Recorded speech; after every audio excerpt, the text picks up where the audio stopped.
V nastavitvah lahko prilagodite Neo Smartbox. V stranskem meniju se pomaknite do nastavitev ali uporabite glasovni ukaz Nastavitve. V sklopu Vmesnik lahko spremenite jezik in stanje pripravljenosti, vključite CEC funkcijo ali nastavite svetlost lučke na Neo Smartboxu. Če uporabljate domači kino, lahko v sklopu Zvok in video nastavite predvajanje zvoka prek domačega kina.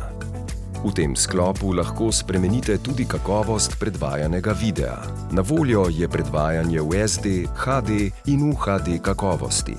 Delovanje teh pa je odvisno od zmogljivosti vaše internetne povezave. V sklopu Profil lahko ustvarite nov profil ali urejate že nastavljene profile. Spremenite pa lahko tudi PIN kodo, ki jo uporabljate za ogled programov z občutljivimi vsebinami, nakupe ali izhod iz otroškega parka. V sklopu Račun lahko preverite, kateri naročniški paket imate, katero programsko shemo gledate in katere programske opcije imate naročene. V tem sklopu lahko dodatne programske opcije tudi naročite. V sklopu Naprave lahko preverite stanje baterije v daljincu Neo.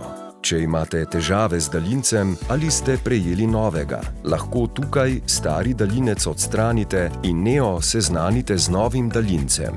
Vključite pa lahko tudi IR povezavo za upravljanje televizorja z daljincem Neo. V sklopu Omrežje lahko vključite in urejate dostopno točko Wi-Fi. Preverite pa lahko tudi status svoje internetne povezave in IP naslov.